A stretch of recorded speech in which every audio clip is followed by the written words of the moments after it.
coming out of the Big Brother 24 house, where wall yellers have disrupted the feeds. Wall yellers go back in history with this show, so it's nothing new, but production didn't prepare for this with their outside twist because they're stupid. The feeds were totally off all night, Saturday into Sunday, and the inside feeds have come back on, but we have not gotten to see much of the outside feeds at all since then.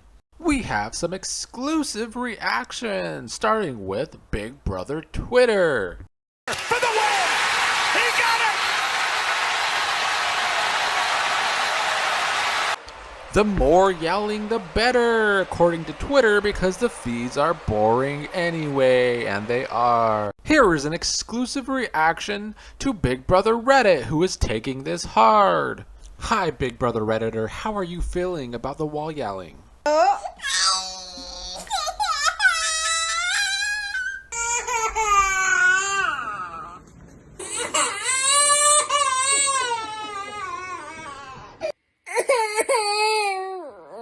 Big Brother Reddit is crying about the wall yellers like it's never happened before.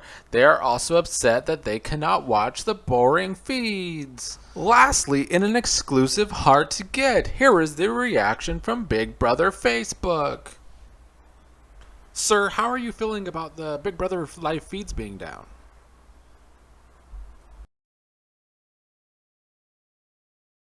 Big Brother Facebook continues to live in their delusions because they mostly only see the poorly edited episodes. While let me speak for probably most of Big Brother YouTube when I say I don't know what the fuck I'm supposed to talk about with these shitty feeds. Production, this awful, horrid production.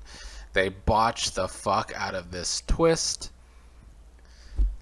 You know, on paper, if they maybe could have got the dynamics better instead of letting the HOH pick their own dynamics, which was the biggest boneheaded decision, but probably what they wanted because they try and control everything on this show. More and more, it seems. I said earlier in the season that production will get their way 80% of the time, but they're clearly even doing worse this season, trying to overproduce it. You know, when a game gets down to the final five, the feeds are usually pretty boring. There's not a lot of people left, and the game is kind of starting to be figured out. The end game kind of becomes clear most seasons. So it's no surprise that since we basically have two final five of feeds, that the feeds were boring. Even before the outside got turned off, they were boring. And I know some people are saying this wasn't a well thought up twist because they did it outside and they didn't think about wall yellers. I disagree. I think production plans all of this out. I think production does plan things out. They just plan out things that suck constantly. That is what this production is. It's just a suck fest. One thing I did want to talk about before the feeds did go off is that, first of all,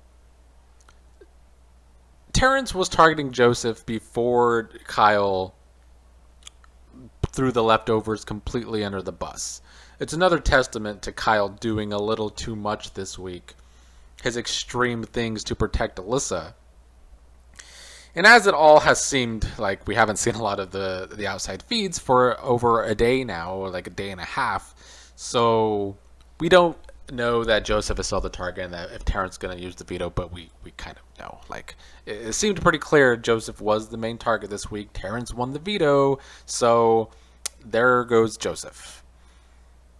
And I'll talk about this more tomorrow or the next day whenever I have time to talk about Joseph's game and his probable goodbye, I suppose. But I also want to talk about the bald-headed dummy named Terrence, because Kyle, on the feeds before they went off, told Terrence two different things regarding the leftovers, and I doubt Terrence's dumbass picked up on it.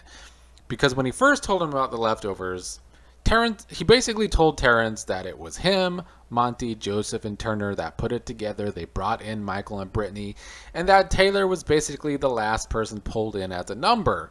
But then when he talked to Terrence about it again, he was making it seem like somehow, someway, Taylor was this big influence on the group. So Kyle telling Terrence two different things that first she was just pulling in a number, but suddenly now she's actually a big part of the group. She's like one of the leaders of the group.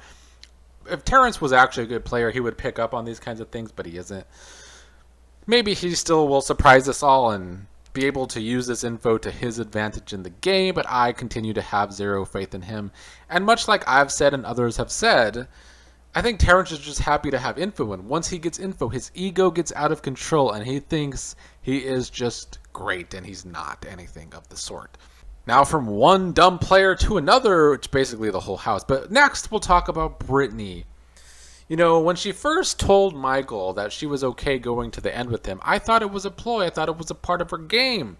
I thought, you know, she wants to keep Michael around because if they're ever on the block together, Michael probably goes home over her, after Vito anyway. But no, it turns out Brittany is just another awful player on this season who's not there to win and would go to the end with Michael and somehow think she could beat Michael at the end. I picture sitting on the final two chairs with finale night, Michael by my side, really picturing Julie pulling out those keys and reading Brittany, Brittany, Brittany, Brittany. And I don't know, there's still a lot of game to be played. I don't know if I went to final two with Michael, if I would win. But at this point in time, I want the show. I'd be happy to get first or second, honestly. I'd be really happy. People playing for second place is quite literally a waste of time for us viewers. And I guess who's to say maybe Michael will make the jury bitter, but over Brittany, it's not looking likely at this point. Add Brittany and her loser energy to the long list of terrible players this season. Taylor also told Brittany about the fact that Monty could be targeting Michael. Now, Michael and Monty had a good talk, and Michael seems to be more trusting of him as of now, but we'll see how long that lasts. Like I've always said, at least over the past few weeks, when Monty plays, he does a good job, he just doesn't do it enough. I don't think he thinks enough moves ahead. I think that's Monty's biggest problem. He's good in the moment. He's good even the round after, thinking about the round before and what happened, but he doesn't really think far ahead, and I think that's probably going to be his downfall. That, and he, much like Joseph, can be too loyal. Taylor telling Brittany about Monty, though, probably wasn't smart of Taylor, but it's not smart of Brittany to tell Michael everything and basically try to be Michael's conjoined twin. Taylor considers Brittany her number one, I think. And Taylor doesn't, I don't know why. I think Taylor wants to be a girl's girl so bad. She wanted to come into this game and play with girls, and it all got thrown away from her because of the way the girls reacted to her. But, like, can we get some pivoting out of Taylor? That would be nice in this game. But, I mean, nobody in this cast pivots except for Kyle, and Kyle does it in an extreme way. Like, Kyle doesn't pivot. Kyle jumps to the other side completely every chance he gets to throw one of his many alliances under the bus. But in this scenario, I find Brittany worse off than Taylor because Taylor's right. If they go to the end together, if Taylor and Brittany go to the end together, and I thought Brittany knew this, but she's a dumbass, they have the better chance of beating each other than they have a chance of beating Michael. But Taylor should also know that continuing to tell Brittany info that if she continues to be close to this duo, Michael wins the final three, he's going to take Brittany to the final two. He's not going to take Taylor. So that's why she needs to pivot more than she does. But Brittany is so far up Michael's ass at this point, even though she's a better player, in my opinion, she has better reads anyway.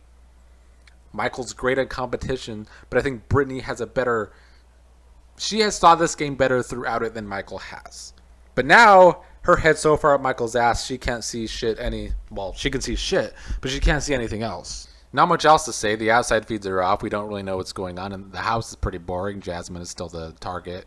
I've talked to some shit this season about how some players like Alyssa came in wanting to play Love Island. But let's keep it real for a second. As someone who has watched Love Island this season and last season, Love Island has actually more gameplay than these fucking players on Big Brother this season.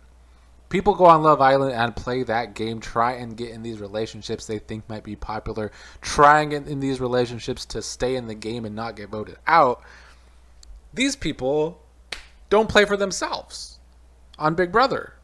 So at this point in time, because of the way Big Brother and this terrible production casts their show, there's actually more gameplay on Love Island. Sad but true. We'll see if any of these players get a clue going forward. I have my doubts. I don't even think these people in real life, if you told some of these players to go buy a clue in real life, they'd probably go buy the board game because they have no other kind of clue to buy.